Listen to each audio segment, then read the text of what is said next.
Hello everyone, मैं अंकित राघव एक बार फिर स्वागत करता हूं पॉलिटी की इस क्लास में। हमने पिछली क्लास में आर्टिकल 15 का भाग फर्स्ट देख लिया था। आज हम उससे आगे कंटिन्यू करेंगे। हम देखते हैं आर्टिकल 15 का क्लोज टू। आर्टिकल 15 का क्लोज टू ये कहता है निजी कंपनियों को भी आदेश दिया गया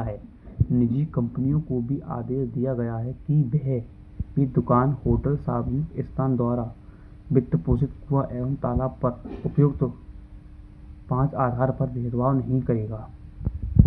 जाति, धर्म, वंश, लिंग, वचन के आधार पर भेदभाव नहीं करेगा।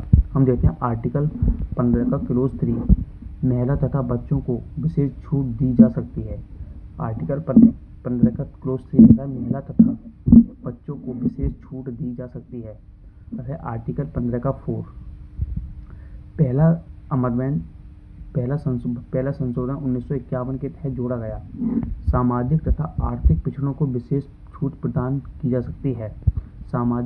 आर्टिकल 15 का क्लोज 4 कहता है सामाजिक तथा आर्थिक पिछड़ों को विशेष छूट प्रदान की जा सकती है।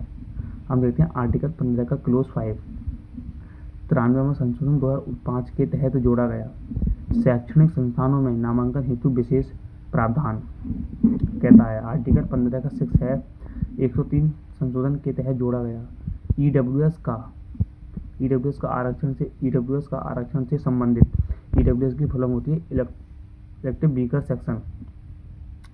अब देखते हैं आर्टिकल 16 इक्वलिटी ऑफ अपॉर्चुनिटीज, अवसर की समता। आर्टिकल 16 कहता है हमारा अवसर की समता। आर्टिकल 16 का क्लोज फर्स्ट सभी नागरिकों को राज्य के अधीन नियुक्ति एवं रोजगार के अवसर में समता प्रदान होगी। आर्टिकल 16 का क्लोज 2 कहता है समता के अधिकार विधि।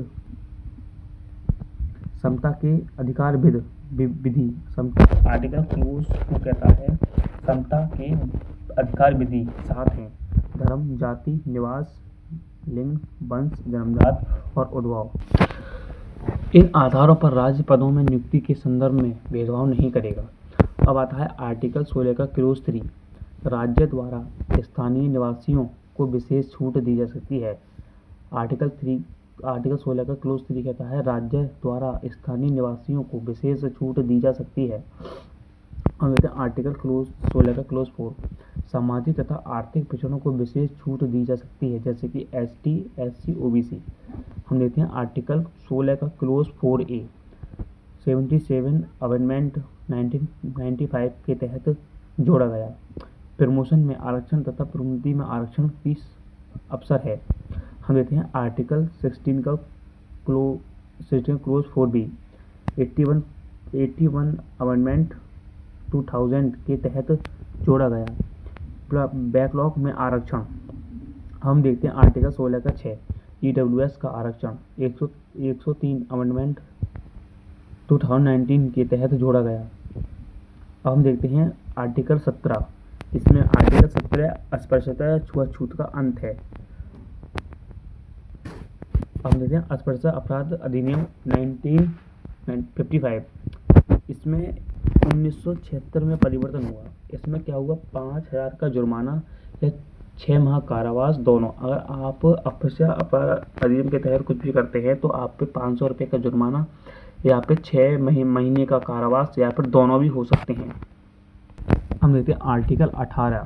आर्टिकल 18 कहता है उपाधियों का अंत, इफेक्टिव अगेंस्ट, उपाधियों का अंत राज्य के विरुद्ध, नागरिक के विरुद्ध और गैर नागरिकों के विरुद्ध।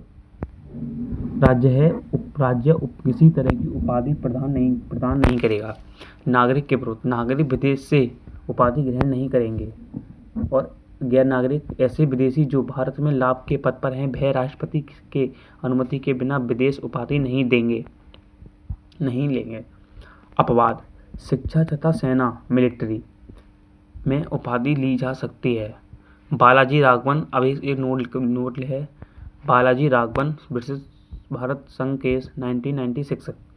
भारत रत्न तथा पद्मश्री पुरस्कार उपाधि नहीं सम्मान है।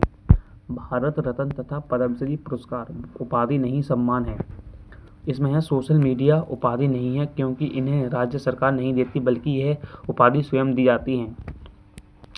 ये था आज का हमारा पॉलिटी का सेशन। इससे आगे देखते हैं कल। धन्यवाद।